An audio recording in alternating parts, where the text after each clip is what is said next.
suis rien. Si je n'ai pas l'amour, je ne suis rien. Si je n'ai pas l'amour, je ne suis rien. Chers auditeurs de Radio Maria Togo, loué soit Jésus-Christ, bienvenue dans cette émission. Et nous allons ainsi demander à l'Esprit Saint de nous accorder encore sa force, son intelligence, sa sagesse, afin que nous puissions évangéliser à travers cette émission. La partie technique est assurée conjointement par Nicolas Bello et Jean-Marie Aguim. Et avec le chant à l'Esprit Saint, nous allons tous invoquer Dieu trine dans notre vie. Nous vivons longtemps nous cafou Jésus Christ. Et d'accueillir na mieux de moteur si avec tout dit non. Et non mieux faut Nicolas Bello par Jean-Marie Aguim la citron de Wonayanti. On a tout bon couvert de cadeaux d'amia tout do berai. A tout gere Wonayabe. Bon quoi tout tola pour le villa bon semaine. Le into bon semaine. Ne wa dom semi alebe Wonaya. Into wanye pe wona. E wa we. E jino wako.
Inspiré par toi-même pour de parler du syncrétisme.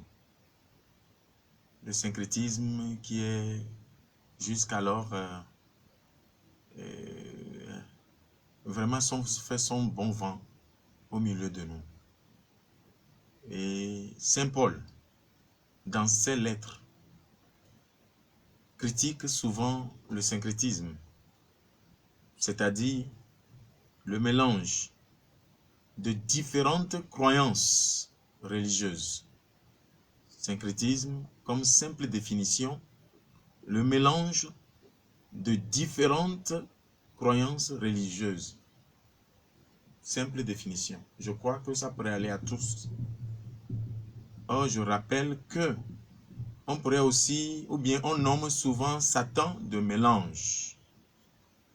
Si le syncrétisme signifie le mélange de différentes croyances religieuses, voilà ce à quoi on pourrait penser. Mais il faut noter que les gens étaient aveuglés, éloignés de la vérité. Tant d'orgueil aujourd'hui, tant d'incrédulité. Nous voyons aujourd'hui comment la foi est tronquée comme des distractions vaines. Beaucoup s'égarent, même s'ils ont choisi par eux-mêmes de suivre le Christ. Le monde est en ébullition. Et la parole de Jésus, qui dit souvent quand il reviendra, trouvera la foi sur terre, cette parole, cette interrogation trouve son action au milieu de nous tous, même les croyants, même les prélats. Un monde qui de plus en plus insiste pour se boucher l'oreille contre l'évangile et tombe dans le relativisme, le panafricanisme religieux. Nous assistons à la résistance, au scepticisme, l'indifférence avec laquelle beaucoup, même ceux qui sont librement venus à la foi, adhèrent à cette foi chrétienne. C'est vraiment une inquiétude pastorale qui doit nous animer. Mais hélas, ça fait peur. Nous sommes, tout le monde le sait déjà, nous sommes longtemps piégés vraiment dans un cycle de distraction par nos patrimoines immatériels et la promotion des savoirs endogènes, qui n'est autre chose que le vaudou, spécialement pratiqué au Bénin et au Togo, ou encore les croyances des Yoruba au Nigeria, ou encore toute autre pratique religieuse locale qui se développe indépendamment des religions abrahamiques. Et quand nous parlons de religion abrahamique, nous citons le christianisme, l'islam et le judaïsme. Vous êtes tous d'accord avec moi que nos parents, nos aînés, syncrétistes, tous cherchèrent Dieu à leur manière. Ils sont revenus de la religion traditionnelle africaine parce qu'ils ont goûté déjà à la foi chrétienne et sont devenus des syncrétismes finalement et enseignent le paganisme religieux ou le syncrétisme. Et nos aînés syncrétistes vraiment cachent derrière la foi chrétienne. Ils se cachent vraiment derrière la foi chrétienne pour promouvoir cette religion endogène. Et je crois que pour eux, l'inculturation consiste à insérer les rites traditionnels africains dans les rites de l'Église catholique. Pour eux, le dialogue interreligieux, c'est s'entendre et unifier toutes les pratiques de toutes les confessions religieuses, ce qui est impossible. Ils pensent unifier toutes les pratiques de toutes les confessions religieuses et non à l'unité de tous, puisque nous sommes de même Père et nous sommes condamnés à nous aimer, quelle que soit notre appartenance religieuse. C'est pourquoi je me permets de dire souvent que je crois à l'unité des chrétiens, mais je ne crois pas à l'unité des confessions religieuses. Chacun avec ses pratiques. On ne peut pas les mélanger. On ne peut pas les unir. C'est impossible. Mais que nous les chrétiens, de même père et de même mère, nous pouvons être unis. Mais que les religions soient unies, ce n'est pas possible. Saint Paul aborde le syncrétisme dans plusieurs de ses lettres du Nouveau Testament. Et voici quelques passages clés où il met en garde contre le mélange des croyances chrétiennes avec d'autres pratiques religieuses. Je crois y compris la religion traditionnelle africaine, ou appelée au Bénin particulièrement la religion endogène. Dans Galates 1, versets 6 à 9, Saint Paul exprime sa surprise et son inquiétude face aux Galates qui se détournent de l'évangile pour suivre un autre enseignement. Saint Paul insiste sur l'importance de rester fidèle à l'évangile qu'ils ont reçu, que les Galates ont reçu. Dans Colossiens 2, verset 8, Paul avertit les Colossiens. Les Colossiens, en fait, ce ne sont pas des Africains. Hein? Les Galates ne sont pas des Africains. Cela veut dire que c'est toute la terre qui est remplie de ténèbres. C'est pourquoi Jésus est né au milieu de nous. Et il nous a montré le Père. Il nous a donné le visage du Père. Et il nous a laissé les sacrements. Et il nous a tracé les rituels. Donc, Saint Paul avertit ses Colossiens de ne pas se laisser tromper par des philosophies. Il y en a tellement aujourd'hui. Des philosophies et des traditions humaines qui ne sont pas en accord avec le Christ.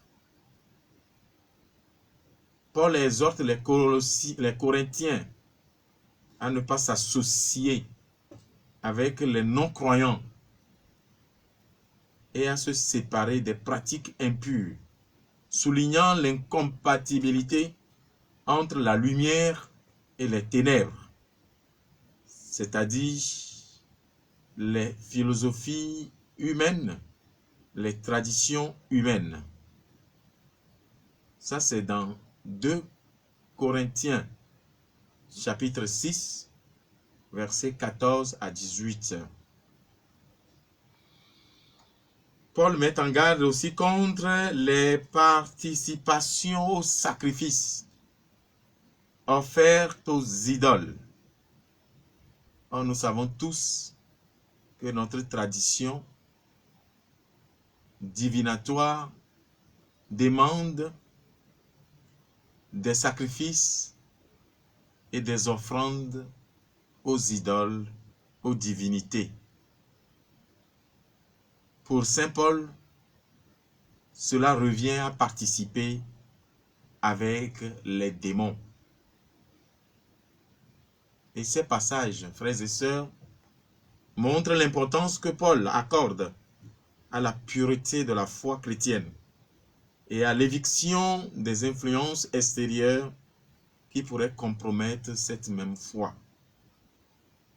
Saint Paul aborde plusieurs fois la question de la confusion aussi dans la foi et insiste sur la nécessité de maintenir une foi pure et non mélangée avec d'autres croyances ou pratiques. En effet, les croyances spirituelles et religieuses des gains, minants et élevés, nous le savons tous, sont ancrées dans l'animisme et le vaudou. Et en plus du Dieu suprême, il existe pour cette religion endogène une multitude de divinités. Voilà l'incompatibilité avec la foi chrétienne. La foi chrétienne ne permet pas qu'on croit au Dieu suprême et qu'on croit aussi à des divinités. Or, à des divinités ou des esprits aussi mineurs. C'est ce que la foi chrétienne nous refuse. Alors, beaucoup de chrétiens apportent ces pratiques et veulent l'insérer dans les rites chrétiennes catholiques. Saint Paul l'appelle le syncrétisme. Ce n'est pas l'inculturation.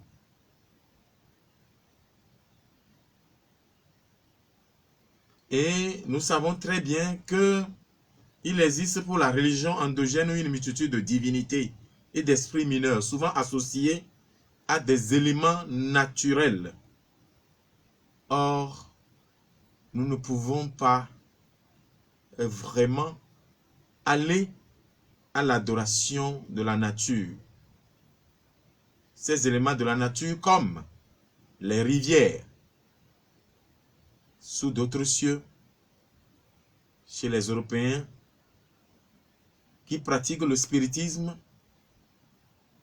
éléments de la nature, les rivières, il appellera éléments eau, les 4 éléments de la nature.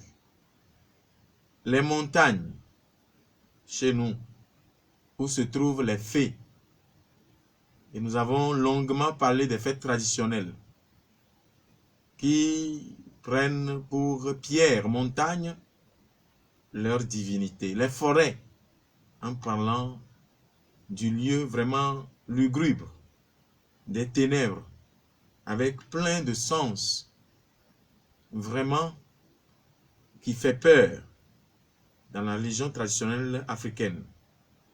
Les phénomènes aussi célestes, tels que les tonnerres, les coups de tonnerre, ou même l'être humain, les jumeaux, ou celui qui est sorti par les pieds, plein de cérémonies.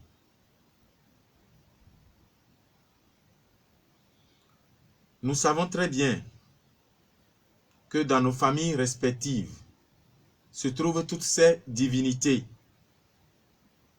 liées à des rivières, liées à des montagnes, liées à la forêt, liées aux phénomènes célestes. Personne ne peut dire le contraire. À tel point que chaque jour, le chrétien est ballotté, bousculé dans sa foi et parfois confus. Nous savons que les traditions religieuses africaines, encore nommées religions endogènes, ont une tradition divinatoire, principalement transmise par voie orale, à travers les contes, les chants, les proverbes et les enseignements des aînés. C'est au bout de l'ancienne corde qu'on tisse la nouvelle, puisque les anciens ont leur foi en des divinités, en Dieu suprême et en des divinités, et des esprits aussi mineurs, l'esprit des ancêtres. Vous comprenez bien que il est normal que cette transmission orale qui passe par les contes, les chants, les proverbes et les enseignements des aînés ne provenant que de cette religion endogène qui croit à l'horoscope, c'est-à-dire à Afan, qui donne des prévisions et qui l'appelle science. À tel point que beaucoup de chrétiens, même parmi les prélats, il y en a qui ont reçu Afan.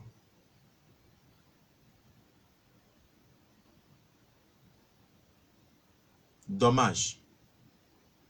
Nous pouvons retourner lire ces passages dont je viens de lire de Saint Paul pour se situer véritablement et savoir ce que nous défendons ou pourquoi nous nous sommes faits chrétiens.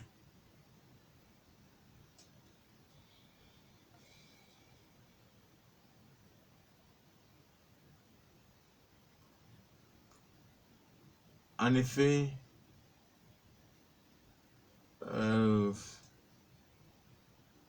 cette transmission orale garantit que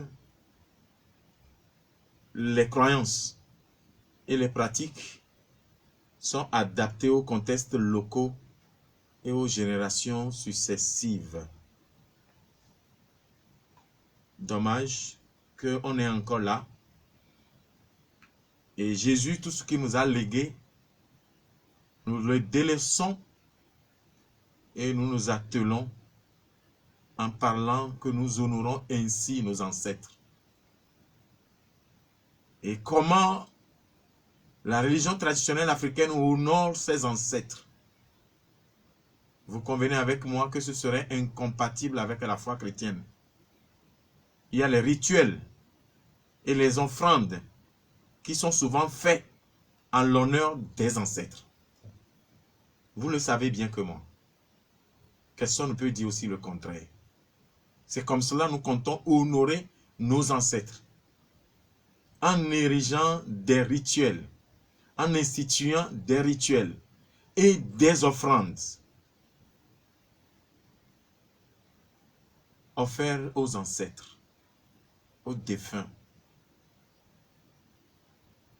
Et vous savez bien que la libation est souvent réalisée pour honorer et invoquer les esprits des ancêtres. Ce qui serait contraire, ou bien qui est contraire à la foi chrétienne. En versant du liquide sur le sol ou sur un autel dédié, on établit un lien de respect et de communication avec les ancêtres. Vous trouvez que c'est compatible avec la foi chrétienne? En leur demandant protection, sagesse et bénédiction. Donnez à César ce qui est à César et à Dieu ce qui est à Dieu. Or, tout est à Dieu d'ailleurs. Est-ce qu'on pourrait offrir aux esprits, on pourrait offrir pour demander des protections, pour demander la sagesse, pour demander la bénédiction de nos aïeux qui sont déjà morts et qui ont transmis cette même religion vaudou à des générations?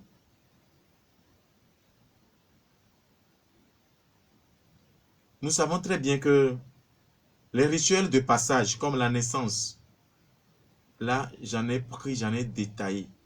Et le chrétien tombe souvent dans les pièges de ses parents. Et parfois, c'est des menaces. La naissance, le mariage, le décès, et surtout le décès. Voilà, là où les chrétiens sont là, très présents dans le syncrétisme. Puisqu'on dit, c'est comme cela, ça a été toujours fait. Or, notre tradition est une tradition divinatoire. Ce que Dieu déteste.